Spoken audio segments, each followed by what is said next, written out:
নমস্কার বন্ধুরা, Bhadreswar study class চ্যানেলে তোমাদের স্বাগতম। তোমাদের জন্য একটা দারুণ সুখবর।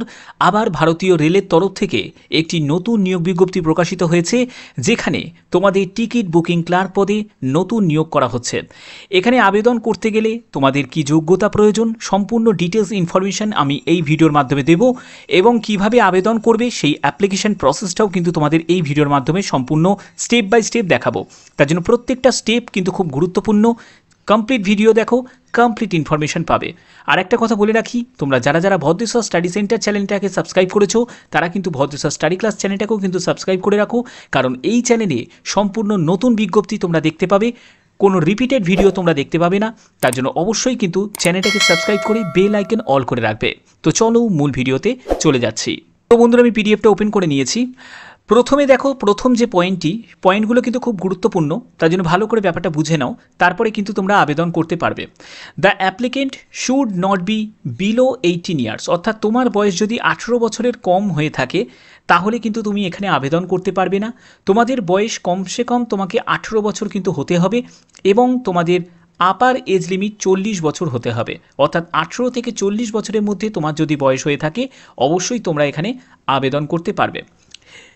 এবং তোমাদের এজ প্রুফের জন্য, তার জন্য প্রয়োজনীয় কিন্তু তোমাদের ডকুমেন্টস প্রয়োজন, অর্থাৎ তোমরা ডেট অফ বার্থের সার্টিফিকেট অথবা মাধ্যমিকের অ্যাডমিট কার্ড, যে কোনো একটি তোমরা বার্থ প্রুফের জন্য দিতে পারো।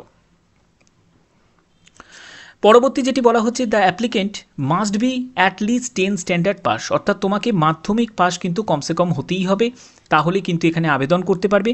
এবং এই মাধ্যমিক যোগ্যতা কেন চাওয়া হয়েছে তার এক্সাম্পল যেটা বলা হয়েছে সেটা দেখো। তোমাদের এখানে বলছে যে simple English so as to read the names of the station, অর্থাৎ স্টেশনের নাম পড়তে পারা, টিকিটের ভ্যালু পড়তে পারা, যেহেতু তোমাদের টিকিট বুকিং স্টাফ হিসাবে তোমাদের এখানে কাজ করতে হচ্ছে।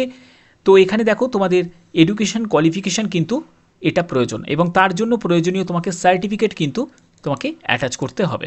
ওকে, এর পরবর্তী কী লাগছে, এর পরবর্তী হচ্ছে applicant must submit along with the application a copy of medical certificate, অর্থাৎ মেডিকেল সার্টিফিকেটটাও কিন্তু তোমাদের প্রয়োজন, যেটা কোনো রেজিস্টার্ড কোনো medical practitioner showing that he she is fit for active service free from any communicable disease, অর্থাৎ তোমার শরীরের মধ্যে কোনো মারণ রোগের মতো কোনো ভয়ঙ্কর কোনো রোগ নেই, তুমি ফিজিক্যালিভাবে ফিট আছো, যে তুমি এই কাজটা করার জন্য তুমি যোগ্য, তার জন্য অবশ্যই তোমাকে একটি মেডিকেল সার্টিফিকেট দিতে হবে।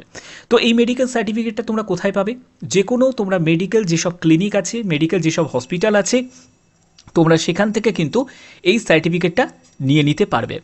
পরবর্তী দেখো কি বলা হচ্ছে, any application receive without any one or more of the অ্যাভভ required documents, অর্থাৎ যে যে ডকুমেন্টসগুলো তোমাদের বললাম, এই ডকুমেন্টসের যদি একটাও ডকুমেন্টস যদি তোমরা কারণে স্কিপ করে যাও, তাহলে কিন্তু তোমাদের এই অ্যাপ্লিকেশন ফর্মটা কিন্তু রিজেক্ট হয়ে যাবে।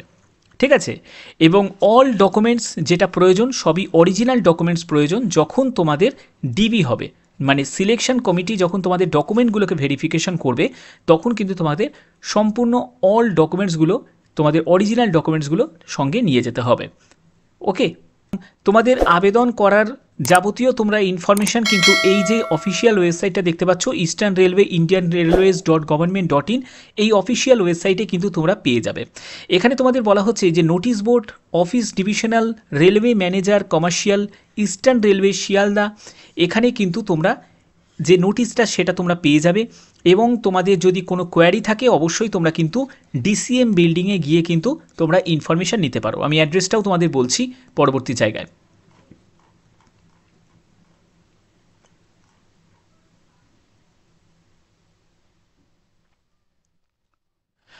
তো এখানে একটি অ্যাপ্লিকেশন ফর্ম আছে, এই অ্যাপ্লিকেশন ফর্মটা তোমাকে ফিল আপ করে তোমাদের এই যে নির্দিষ্ট ঠিকানাটা আছে এখানেই কিন্তু তোমাকে জমা করতে হবে, যেটা divisional commercial manager office eastern railway Sealdah DRM building, room number 44, Kaiser street, Kolkata 7,14,000।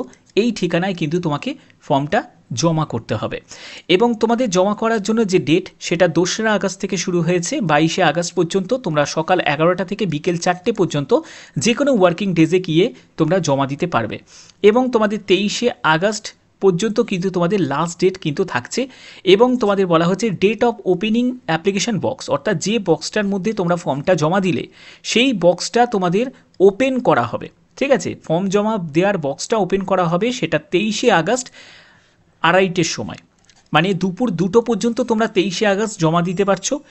23শে August দুপুর 2টোর পরে মানে 2:30 নাগাদ এই বক্সটা ওপেন করা হবে এবং তোমার সেই লিস্টে মানে লিস্ট যে প্রকাশিত হবে সেটা কিন্তু নোটিশ বোর্ডে টাঙিয়ে দেওয়া হবে। এই নোটিশ বোর্ডটা তোমরা কিন্তু অফিস থেকে গিয়ে কিন্তু জেনে নিতে পারো, যে অফিসিয়াল যে ঠিকানা যেটা আছে সেই ঠিকানায় গিয়ে কিন্তু তোমরা নোটিশ বোর্ডে তোমার নামের তালিকায় নাম আছে নাকি সেটা একবার জেনে নিতে পারো।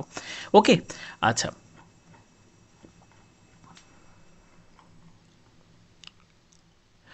তো দেখো তোমাদের এখানে কোন স্টেশনে নিয়োগ করা হচ্ছে এবং ডিস্ট্রিক্ট উল্লেখ করা আছে, যেটা ডিস্ট্রিক্ট অফ নদিয়া ডিস্ট্রিক্ট, যেটি ওয়েস্ট বেঙ্গলের নদিয়া ডিস্ট্রিক্টে। এবং এখানে তোমাদের যে স্টেশনে এই নিয়োগটি করা হচ্ছে সেটা হচ্ছে বাহিরগাছি যে হল স্টেশন আছে সেই হল স্টেশনে কিন্তু তোমাদের এই নিয়োগটি করা হচ্ছে। তো অবশ্যই কিন্তু তোমাদের টার্ম কন্ডিশনগুলোকে ফলো করে কিন্তু আবেদন করতে হবে এবং তোমাদের এখানে কিভাবে ফর্মটা ফিল আপ করবে সেটাও কিন্তু তোমাদের বলে দিচ্ছি। এখানে তোমাদের যে পোস্টে নিয়োগটি করা হচ্ছে সেটি হল্ট এজেন্ট, যারা টিকিট বুকিং তোমাদের দেখবে বিভিন্ন ইউটিএস মেশিনে তোমাদের টিকিট যেগুলো সেল করে সেই রকম কিন্তু তোমাদের কাজে নিয়োগটি করা হচ্ছে, যেটা শিয়ালদা ডিভিশনের অন্তর্গত যেসব স্টেশন আছে সেই স্টেশনে এই নিয়োগটি হচ্ছে। এবং তোমাদের এই অ্যাপ্লিকেশন ফর্মটা ফিল আপ করার জন্য প্রথমে একটি পাসপোর্ট সাইজের ছবি, তোমার নামটাকে ক্যাপিটালে লিখবে, ফাদার নেম দেবে, এজ এবং তোমার ডেট অফ বার্থ সেটা তোমাকে এখানে মেনশন করতে হবে। এডুকেশন কোয়ালিফিকেশান, তো মাধ্যমিক যোগ্যতা চাওয়া হয়েছে, তুমি চাইলে মাধ্যমিক দেবে, তোমার যদি হায়ার কোয়ালিফিকেশান থাকে সেটাও তুমি দিতে পারো। এরপরে পার্মানেন্ট অ্যাড্রেস সম্পূর্ণ কিন্তু পিনকোড পর্যন্ত তোমাদের দিতে হবে, সম্পূর্ণ পার্মানেন্ট অ্যাড্রেস দেবে। তারপরে হচ্ছে তোমাদের টেলিফোন নাম্বার যদি থাকে সেটাকে তোমাকে এখানে মেনশন করতে হবে। এরপরে হচ্ছে whether the certificate by registered medical কোনো ডক্টরের কাছ থেকে তুমি ফিট ফর অল অ্যাক্টিভ মানে অ্যাক্টিভ সার্ভিস করার জন্য তুমি যে অ্যাক্টিভ আছো তার জন্য তোমাকে এখানে ইয়েস বলে লিখতে হবে এবং তোমাকে মেডিকেল যে সার্টিফিকেট সেটাও কিন্তু অ্যাটাচ করতে হবে ফর্মের সাথে। এর পরবর্তী whether the applicant is having contact for any other হল স্টেশন, তুমি কি অন্য কোনো হল স্টেশনে কি অলরেডি কাজ করছো? যদি কাজ করে থাকো বা আগে করতে তাহলে তুমি এখানে ইয়েস বলে লিখবে, আর যদি না করে থাকো তাহলে এখানে নো বলে লিখবে। ওকে, অসুবিধা কিছু হবে না। এরপরে তোমাকে এখানে সই করতে হবে, এখানে তোমাকে ডেটটা দেবে যে ডেটে তুমি অ্যাপ্লিকেশন ফর্মটা পাঠাচ্ছ। এখানে কিন্তু মেল ফিমেল বোথ ক্যান্ডিডেটরাই কিন্তু আবেদন করতে পারবে। এখানে তোমার নাম, তারপরে তুমি সন অফ বা ডটার অফ তোমার গার্জেনের নাম লিখবে, এরপরে তোমাকে এখানে সই করতে হবে। তো এই ফর্মটা তোমার কমপ্লিট হয়ে গেল। তো ফর্ম ফিল আপ করবে। ফর্ম ফিল আপ করার জন্য তোমাদের কিন্তু অবশ্যই যে যে স্টেপগুলো আমি দেখালাম সেগুলো কিন্তু ইম্পর্টেন্ট। এখানে কিন্তু বেতন সম্পূর্ণ কিন্তু কমিশন ভিত্তিতে থাকবে, অর্থাৎ যে পরিমাণে তোমরা টিকিট সেল করবে তার উপর কিন্তু একটা টার্নওভার থাকবে। ঠিক আছে, এর উপর একটা টার্নওভার থাকবে এবং তার ভিত্তিতে কিন্তু একটা কমিশন তোমাদের নির্ধারণ হবে এবং পার্সেন্টেজ অফ কমিশনগুলো তোমরা দেখতে পাচ্ছ এই পরিমাণে টিকিট সেলের ওপর কিন্তু এরকম কিন্তু তোমাদের কমিশন থাকবে। তো এই হচ্ছে তোমাদের মেন যে নোটিফিকেশানে যা আছে সেগুলো তোমাদের কাছে তুলে ধরলাম। আর একটা কথা তোমাদের বলে রাখি যে এখানে যেটা বলা হচ্ছে যে যদি কোনো রকমভাবে তোমরা যদি কোনো ফলস কোনো রকম কোনো কাজ বা কোনো ভুলভাল যদি কাজ করে থাকো, যদি তোমাদের নামে যদি কোনো রিপোর্ট আসে তাহলে কিন্তু তোমাকে সঙ্গে সঙ্গে সেখান থেকে কিন্তু সরিয়ে দেওয়া হবে। হ্যাঁ, আর একটা যেটা বলা হচ্ছে সেটা হচ্ছে তোমাকে 5 বছরের এখানে কন্ট্যাক্ট ভিত্তিতে নিয়োগ করা হচ্ছে এবং সেটা কিন্তু আরও এক্সটেন্ড করা হতে পারে, আরও 5 বছর এক্সটেন্ড করা হতে পারে। তো টোটাল কিন্তু 10 ইয়ার্সের কিন্তু একটা কন্ট্যাক্ট পিরিয়ডের এইটা কিন্তু একটা নিয়োগটা হচ্ছে।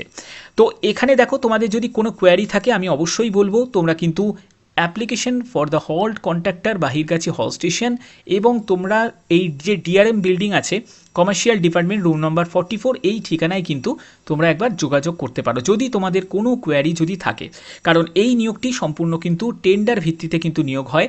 তো আশা করি তোমাদের এই ভিডিওটার মাধ্যমে সম্পূর্ণ ব্যাপারটাকে তোমাদের কাছে ক্লিয়ার করে দিয়েছি। আর একটা তোমাদের বলে রাখি এখানে কিন্তু যে তোমরা যখন সিলেক্টেড হয়ে যাবে, যারা যারা সিলেক্টেড ক্যান্ডিডেট তাদের কিন্তু সিকিউরিটি মানি কিন্তু ডিপোজিট করতে হবে, সেটা 2000 টাকা মতো লাগবে। এটা এখন লাগবে না, পরবর্তী সময় যখন লাগবে যদি তুমি সিলেক্ট হয়ে যাও এফডিআর করতে হবে এবং এটা কিন্তু পরে তোমরা রিফান্ড পেয়ে যাবে। ঠিক আছে, যখন তোমাদের কাজের পিরিয়ড যখন শেষ হয়ে যাবে তখন কিন্তু তোমরা রিফান্ড পেয়ে যাবে। আর একটা কন্ডিশন সেটা হচ্ছে তোমাদের ডিস্ট্রিক্ট অফ নদিয়া অর্থাৎ নদিয়া ডিস্ট্রিক্টের তোমাদের লোকাল রেসিডেন্ট কিন্তু হতে হবে এবং যে হল স্টেশন আছে সেই হল স্টেশন কিন্তু তোমাদের লোকাল হল স্টেশন হতে হবে, তাহলেই কিন্তু তোমরা এখানে আবেদন করতে পারবে। এবং তার জন্য তোমাকে প্রয়োজনীয় কিন্তু আধার কার্ড, যে কোনো একটি গভর্নমেন্ট আইডি প্রুফ কিন্তু তোমার প্রয়োজন, অর্থাৎ আধার কার্ড তোমাকে কিন্তু শো করতে হবে সেই রেসিডেন্সিয়াল প্রুফ হিসাবে। ঠিক আছে, এছাড়া তোমাদের কী কী প্রয়োজনীয় ডকুমেন্টস লাগবে সেগুলো কিন্তু আমি অলরেডি তোমাদের ভিডিওতে বলে দিয়েছি। তো যদি ভিডিওটা ভালো লাগে, যদি ভিডিওটা ইনফরমেটিভ লাগে, এরকম ইনফরমেটিভ ভিডিও পাওয়ার জন্য অবশ্যই কিন্তু ভদ্রেশ্বর স্টাডি ক্লাস চ্যানেলটাকে সাবস্ক্রাইব করে বেল আইকন অল করে রাখবে। কারণ একটা কথা মনে রাখবে, ভদ্রেশ্বর স্টাডি সেন্টারে যে ভিডিও পাবে সেটা কিন্তু এইখানে কিন্তু রিপিট হবে না, এখানে কিন্তু সম্পূর্ণ নতুন ভিডিও এবং তার সাথে সাথে তোমাদের স্টাডি রিলেটেড ভিডিও কিন্তু আসবে। তো এখনের মতো এটুকুই, টাটা।